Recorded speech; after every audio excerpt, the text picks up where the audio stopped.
Hey guys, welcome back to the channel. This is Chris Time, and today we're going to be making a review of a 2024 Honda Civic Hatchback EX-L. Let's go.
You're probably wondering why we're in my backyard.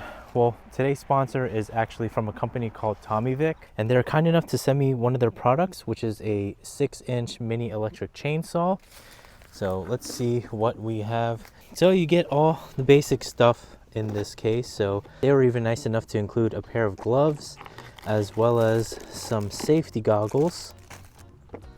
We have this container, I'm guessing for oil. Extra saw chain. Of course, we have the device itself, which looks like this. Nice little handheld device. And then we even get 2 batteries. Basically, just gonna put the battery on just like that. Cool. Look at this. To activate it, you just have to press this. So it's like a safety switch. So press that while pulling the trigger to activate, and it has like a guard on top, so you know it doesn't chop anybody's fingers off if they're in front of you, or you know, if you're cutting like that, then none of the wood would come flying towards you. Just gonna start off small. We're just gonna go with a bunch of branches or twigs, see if this thing actually cuts anything.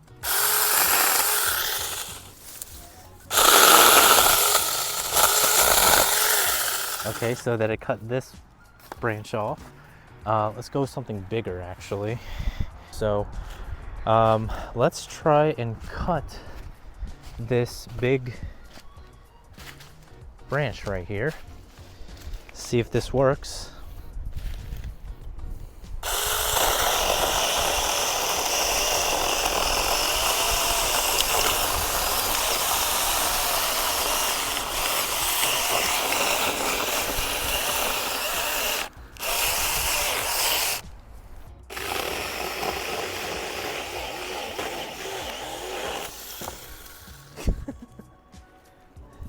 Look at that. Nice clean cut. So yeah, this thing is pretty legit, guys.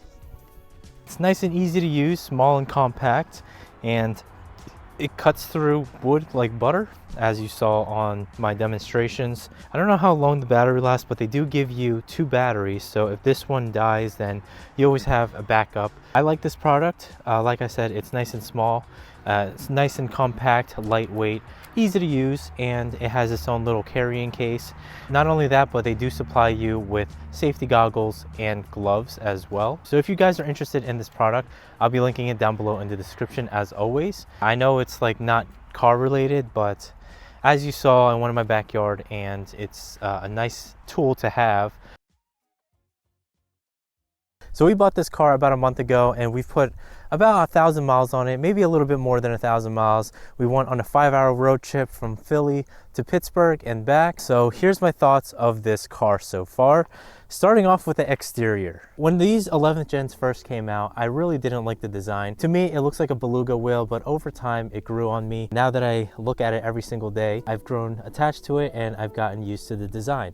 Now, first, I want to talk about these headlights. These headlights look amazing. They're a huge upgrade from last year. Everything on this headlight is pretty much LED, including your daytime running light, your high beam and your low beam, as well as your turn signal. Whereas last year, if you didn't get the Touring or the Type R or even the SI, you would get incandescent / halogen light bulbs. Now for this EX-L model, this has fake fog lights, which is definitely the one thing that I don't like about the exterior, but I'll be talking about the things that I don't like about this car in a different video. They could have at least put like some sort of vent or something else besides a fog light. And I don't like this flat plastic. It just looks cheap. We have some sort of splitter on the bottom. It's not as aggressive as the 10th gen. The overall design of the 11th gen isn't as aggressive as the 10th gen because Honda this generation went for a more mature look to attract a more mature audience, whereas last gen they wanted to go for like the younger like teenager, 20s, 30, basically young generation, to give them that boy racer feeling. So that's why they have that super aggressive design. This one they toned it down by a lot. So right here on the grille we have hexagons. They're all functional except for the center ones and these ones on top. You're gonna get a lot of airflow. And then when we get to the bottom where the intercooler sits, this part right here is real, whereas the top is fake, as well as the sides. So you still get like fake vents, not as much this year compared to the 10th gen. Of course, we have our Honda logo right here in the middle. The hood I like, except for this thing right here.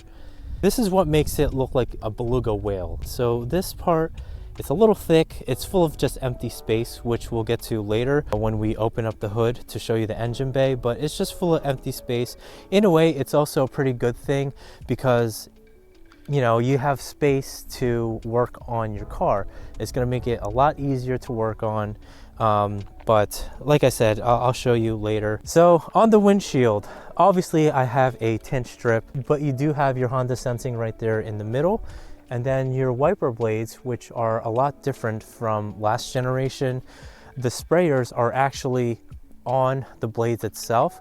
It's not separated. It's not like your typical sprayer. It's actually on the wipers itself. So that's kind of new this year.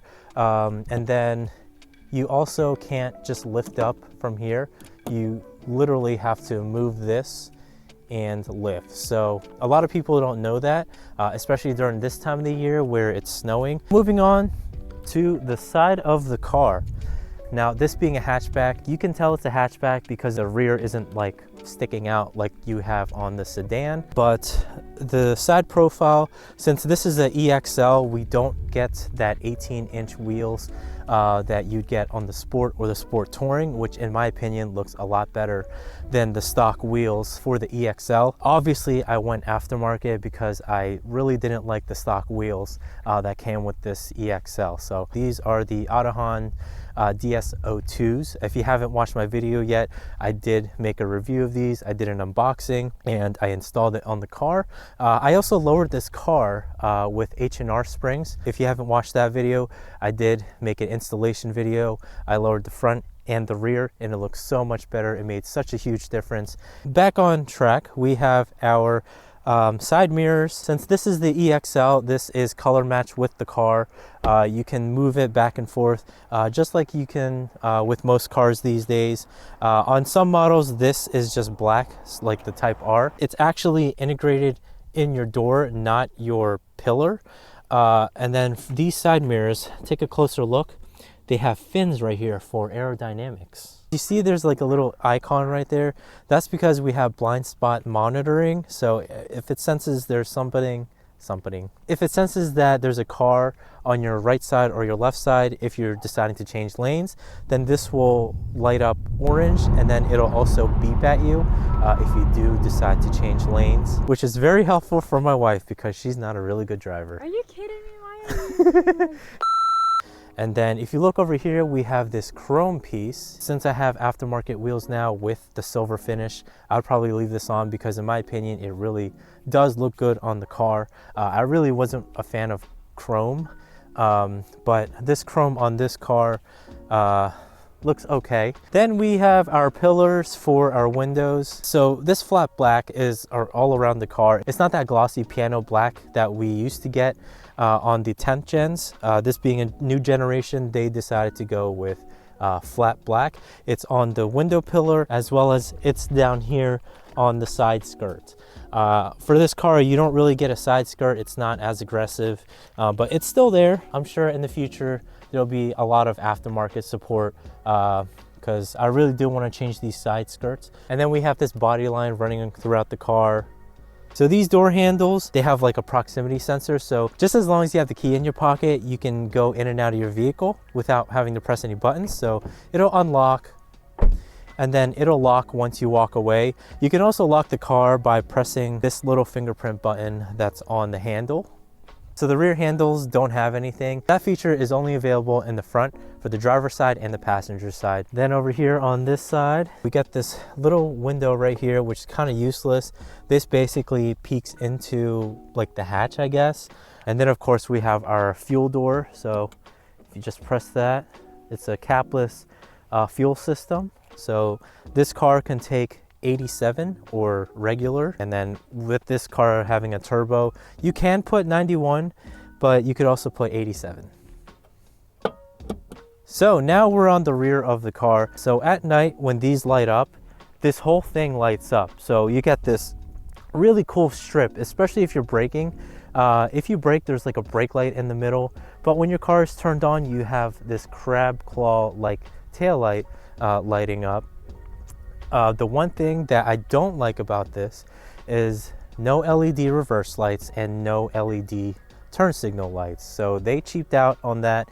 Even on the sport touring, they don't have fully LED tail lights. So maybe that's something that we could change in the future. We have our Honda logo right there, Civic logo, and that's all. This being an EX-L, we don't have a EX-L badge or anything, but if you were to get like a sport or sport touring, you will have a badge. And then we have our reflector right here. We have kind of a like slight diffuser on the bottom. Like I said, this car isn't the sport trim, so you're not going to get an aggressive diffuser on the back, and you do have exhausts that are pointing downwards. So if you're wondering why this car doesn't have an exhaust, this is a gas powered car. It's not an electric or a hybrid. It's just the exhaust pipes are just hidden and they're facing down. So let me talk about this huge rear window. Previous generation, this was kind of split into two. So we had like some sort of spoiler going on the 10th gen. For the 11th gen, they just had it all open. So you get this rear window. And at first, you know, I was kind of with it, but now that I see how big it is and like the visibility, I really started to like it. We have our sprayer up here. It looks like a little pig's nose. And then also we have our wiper as well. And this is something that I don't usually do, but the top of the vehicle, since this is an EX-L, we do have a sunroof or moonroof or whatever you want to call it, and our shark fin antenna. So only the Sport Touring and the EX-L gets a sunroof. So inside of this vehicle, I love how spacious it is, and I love the material that they used. So this car has leather seats. This being an EX-L, only the driver's side is powered, whereas the passenger side is not powered. So it's your basic manual adjustment seat, which is fine because it's the passenger. Who cares about the passenger? Because it's all about the driver. I love the interior of this car. That's one of the things that I said when the 11th gens came out. I love the interior. I love how updated it looks. And for the interior, we have like this honeycomb design. It goes across your whole entire dash. So for this vehicle, we only have a 7-inch display, which is kind of disappointing. It has huge bezels, but you know, it gets the job done, so I can't complain. It's nice and responsive. It doesn't lag that much. If you are planning on putting an aftermarket screen here, it's going to be a lot easier because none of the car settings are actually here. We do have the factory data reset and the camera setting, but other than that, that's pretty much about it. We have our basic buttons on the bottom, so if you need to change your source of media, so let's say you want to listen to the radio, just press the button and then it'll take you to the radio. Media takes you to Bluetooth, and then if you click on maybe Sarah said. So yeah, and then it also announces your messages as you just saw. So if I select connect, it's going to take you to Apple CarPlay or Android Auto, and as you can see, the screen is nice and responsive, no lag whatsoever. And then even if I go open apps, no lag. And the speakers in this car sounds really good. It's better than the Type R and even the 10th gen Sport that I used to have. Bass is pretty solid, and like the treble is pretty good as well, because I know on the 10th gen, if you're listening to a high volume, there's going to be rattling on the speakers located on your door. No rattling here whatsoever, and I'm actually surprised at how good of the quality is, even though this isn't the top trim. And then this is what it looks like from behind. You do get a speaker here to announce for like navigation. Yeah, then you have some sort of sensor right here. It may be a light sensor, but even if I cover it up, nothing happens. So I don't think it's a light sensor. It's probably something else. But I don't know. If you guys know, write it down in the comments, because I want to know what this is. This also creaks when you touch it. With the EX-L being close to the top trim, like they could have at least made your infotainment screen the 9-inch one and then just kept the dashboard like this, or they could have put in the new updated fully digital dash and left this as a 7-inch screen. So that's just one of the things that I don't like about this vehicle, which I'll get into in another video. The steering wheel feels good. I love how simplistic the buttons are. Everything is right where you need it. We have our headlight settings, so this does have automatic headlights. It also has auto high beam as well. No fog lights, unfortunately. And then on the right side, we have our wiper controls. Leather wrapped steering wheel feels pretty good in the hand. One of the things that I don't like about this is these should be swapped out. So the volume should be this little scrolly mousy thingy, while the selector should be this clicky thing. So they should have swapped these two, because I prefer having my volume like this, or just make these as buttons, just like how we have on the 10th gen. I just don't like this. It just feels like a selector and not like a menu button. But maybe because I'm not used to it yet. Only half of this is digital. So we put 1,500 miles on this car so far. So if I press this home button, it's going to bring up a bunch of settings. Like we have our warnings. So there's no warnings. We can access our car settings here. So vehicle settings. Let's go into the vehicle settings, scroll down. TPMS collaboration, driver assist, meter, keyless access, lighting, door, maintenance, and default. So that's pretty much about it. And then of course safety support, this having Honda sensing as standard. So that means we have our road departure, blind spots, and collision mitigation braking system. And since this isn't the Touring, we're not going to have parking sensors, which is fine. Let's go back here. We have our maintenance button, seat belts. So this is kind of cool. So the front of this vehicle has like weight sensors. So if it senses somebody sitting on a seat like me right here, it's going to turn red. But if you have your seat belt on, so it's letting me know that I'm buckled. Also, if you have passengers in the back, it also senses the weight. but it's not gonna say which seat that they're sitting in unless they put on their seatbelt. So I'm gonna give you an example here. So on the rear of the car, let's say for example, the middle wants, you know, you have a seatbelt on the middle, okay? So it's telling me, I might have put the belt in the wrong, put down the right one, there you go. Okay, so now it's telling me that the seatbelt is on properly. So for this dashboard, you don't get a temperature gauge. You get your fuel gauge on the bottom, but since, you know, this is the winter time, I want to know if my car is warmed up or not. This doesn't have it. It only has like this blue light, which is just right there. So it doesn't have like an oil temperature gauge like you'd have on the previous generation. And since this is an EX-L, we do get a sunroof. So you can slide this. So it reveals the sunroof. And then the button for that is right here. You can press that to open it all the way, or you can push this up so that it'll just be cracked open. Just like that, see? And then of course we have our air controls. It's nice and simple. We do have heated seats. So there's 3 settings. And then this screen also tells you the setting. We have all your air controls. Makes a nice clicky noise. We have dual climate control, so if your passenger is feeling too cold or too hot, they can adjust their own temperature, or you can just sync this up. We have heated side mirrors and heated rear view mirror as well. And then of course our front defroster. Then the analog sticks or the vent adjusters, they make a clicking noise when you put them in the center. This is our gear shifter, so all your gears are on this shifter. On the EX-L, you don't get your driver mode right here. Everything, all your gears are right here, including sport mode and low mode.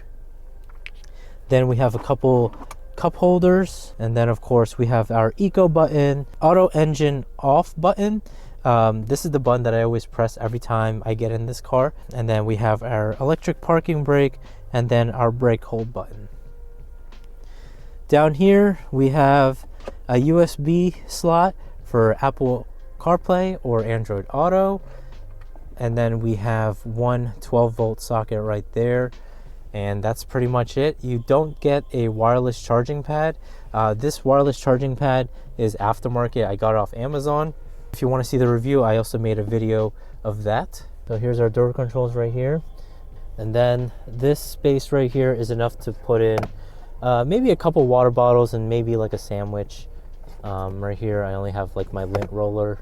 Then down here, this toggles the light.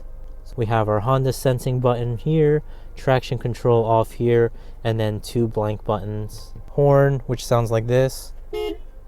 So we have our rear view mirror. It's a nice and simple one. It's not like those automatic dimmers. It's only found on the Sport Touring. On the EX-L, you just get this regular manual adjusting rear view mirror. Of course, we have our visors with non-LED lights, which is a bummer.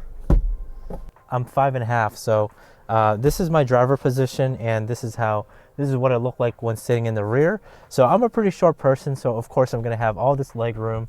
Whereas if you're 6 feet, you're still gonna have some space back here. So, you know, this does seat 5. It's just disappointing that there's no vents or like some sort of charger that's right here in the middle for your passengers. Overall, the seats are pretty comfortable, and you know, you're gonna have happy passengers. They're just gonna be bored because you don't have anything in the back. You can also drop this down for like a little armrest / cup holder, which I think is really cool. So your passengers could be very comfortable in here. It's like they're in a luxury car. On the passenger side is where you'll find a pocket, and it's only found in the passenger side, not on the driver's side. I don't know why car manufacturers always do that. It should be pockets on both, in my opinion. But you know, that's how it is. So there you go. This hatchback right here has so much space that I can literally sit inside and have somebody in front of me. So you could fit 2 more people. This could be a 7-person car. You can have a lunch on the rear, and that's what I like about hatchbacks. It's nice and spacious, and you get all of this, and you have all of this view. So you can literally go camping in this car if you wanted to. These seats also fold, so if you need more space, you can just fold the seats down, and now you can lay down.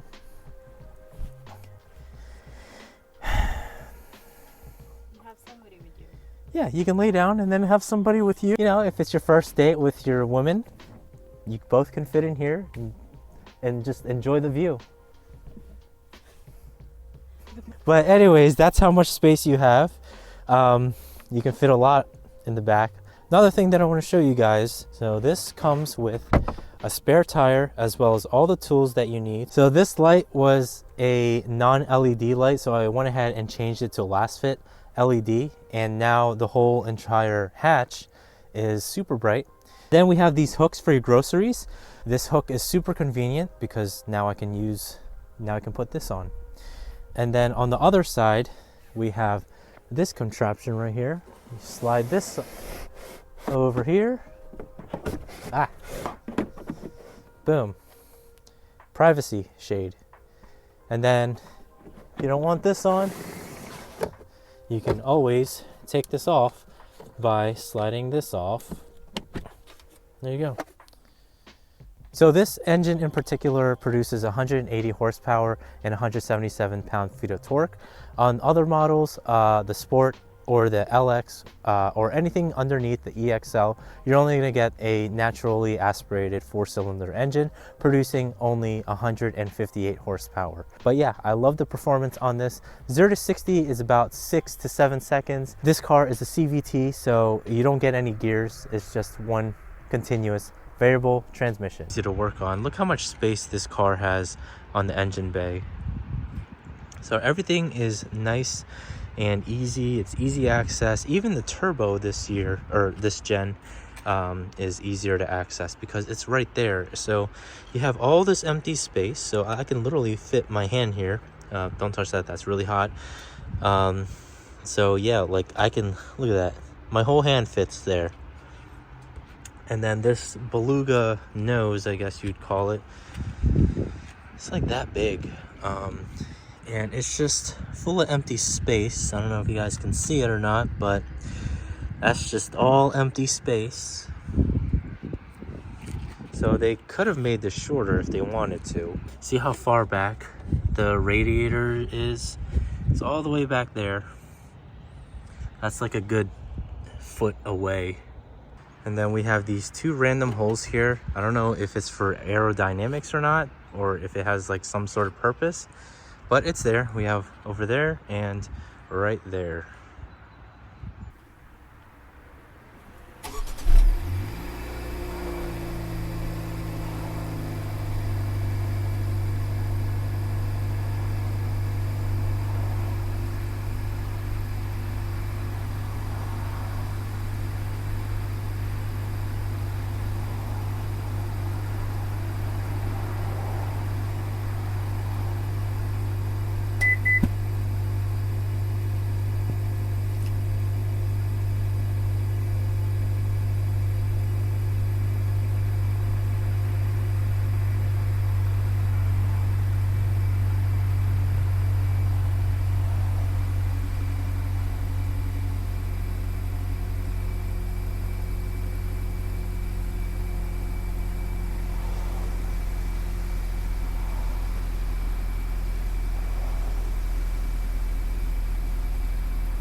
Alright guys, so we're inside of the 2024 Honda Civic Hatchback EX-L. So right now we have the car already turned on.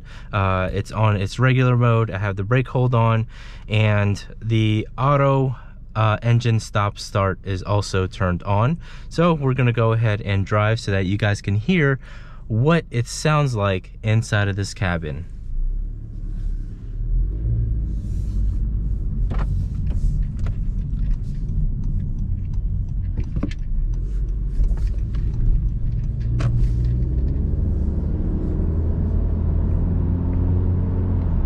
And then on this car, let's say you start it, you have the handbrake on, you put this on drive, you forget to take the handbrake off. Just as long as you have your seatbelt on, then the handbrake will disengage. So I'm just gonna try to go. See? I didn't even touch the handbrake at all, and it disengaged by itself. Also, what's new for the 11th gens, it tells you the speed limit. So it recognizes the signs.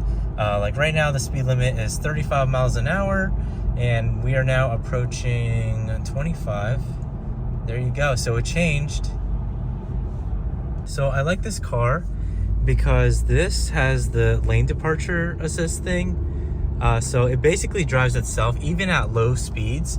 So right now I'm traveling at 26 miles an hour, and the car is pretty much steering on its own. As you can see right here, I'm just, you know, driving normally with this turned on, and it's steering by itself. And of course, after some time, it's gonna say to put my hands on the steering wheel. See, like right there.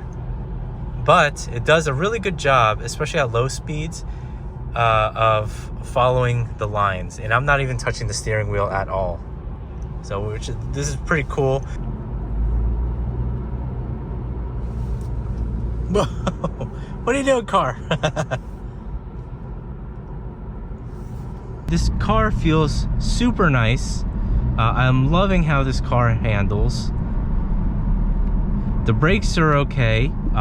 The brakes are decent. They're not as bad. They're not squeaky. They're not spongy. And overall, the handling of this car is spot on. I really like the handling. Honda's known to have really good handling on their cars. This being a front wheel drive car, 180 horsepower, 177 pound-feet of torque. So we're gonna come to a complete stop here.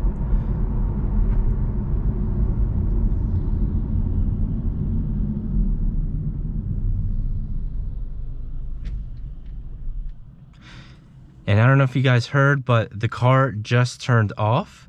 And since I have the brake hold button, I can now take my foot off the brake until it's time to go. So the engine completely shuts off. And the only thing I don't like about it is that there's like a lag. See, I was pressing on the gas, but nothing was happening. So there's like a delay, at least a half a second delay. And I don't like it. That's why I always turned it off, because it's super annoying. So I'm gonna put this on sport mode, and we're gonna see how this car handles. And right off the bat, the RPMs are now high, so I'm gonna floor it, see how fast this car goes. 3, 2, 1, go.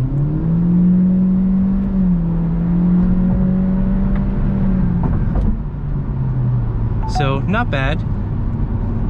Once the boost kicks in, then you know the car is pretty nimble, but there is turbo lag on this. Go over here. Let's try that again. This time I'll keep my mouth shut. 3, 2, 1.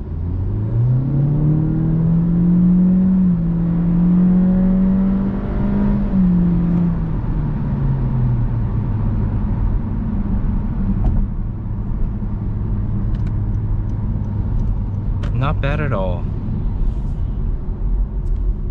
So for this car, there's actually no manual mode, because on the other trims like the sport touring, you're gonna get paddle shifters. Now this being the EX-L, no paddle shifters. Not even a manual mode on the gear shift, which I don't know why you would do that, since this is a CVT, which, you know, it's a continuous variable transmission, only one continuous gear. So, you know, you don't have to change your gears, or this car doesn't have to change its gear since it's automatic. So we're gonna go now. And one thing that I like about this car, it has blind spot detecting. So if I wanted to go in the other lane, see how the light's lighting up? And then it beeps at you if, you know, if it senses a car. So here we go on the right lane.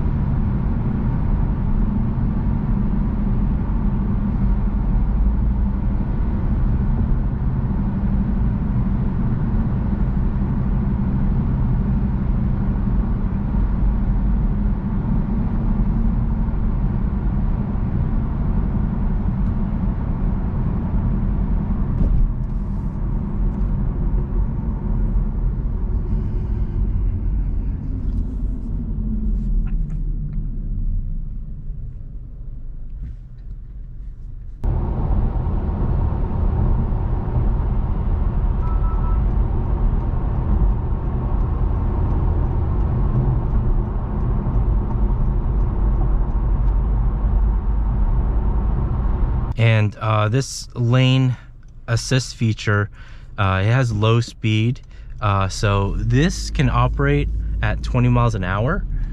Let's make a U-turn here. Okay.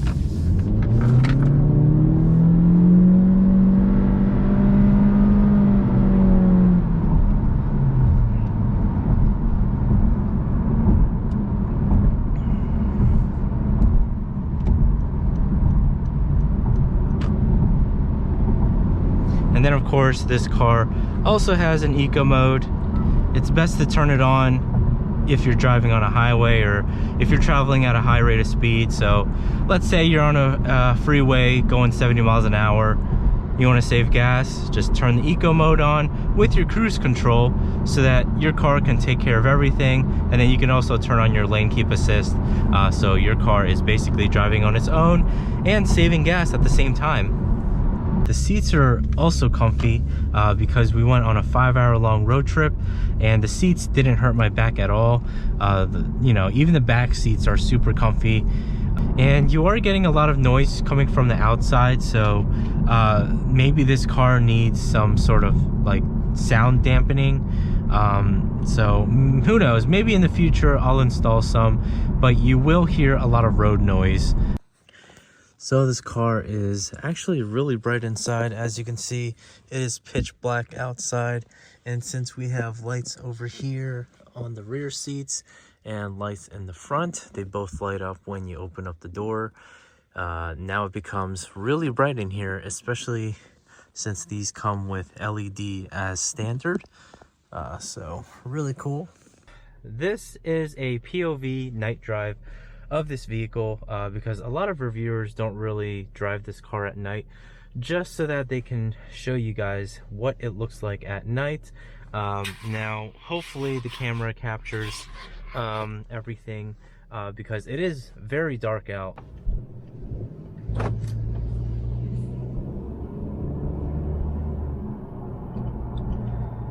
And as you just saw, the high beams just activated. So this car also has automatic high beam. This doesn't have any fog lights, so even without the fog lights, it's still pretty lit.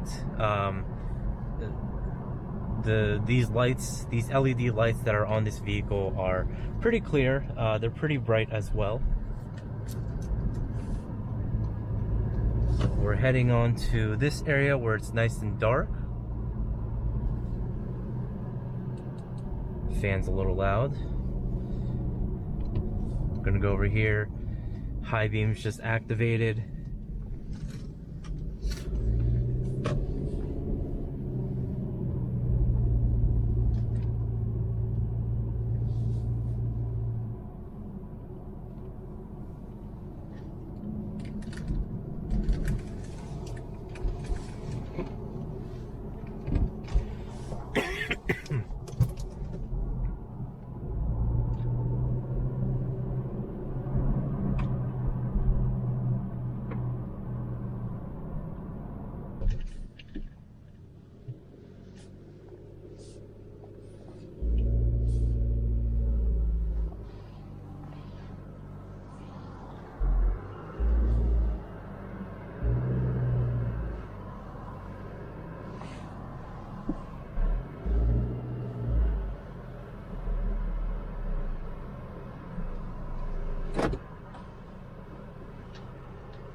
So now that it's getting dark, which I hate about this time of year, it gets dark super early, it's time to wrap up our review of this car. Overall, I really do like the 11th gens now. At first, I hated them. Now it's grown on me. I'm planning on making more videos of this car. So if you haven't subscribed yet and you want to see more 11th gen and 10th gen Honda Civic content, hit that subscribe button and hit that bell icon so that you'll be notified every time I post a video on the channel, because I usually post every week. Also follow me on Instagram, Chris_Time FK8, TikTok, Chris_Time, and Facebook, which is just Chris Time. So if you like this video, be sure to hit the like button and comment down below what you guys think of this video, or if you have any future suggestions on what I should be doing in the future, be sure to let me know, because I do read the comments. Anyways, guys, thank you all for watching. This is Chris Time, and peace out.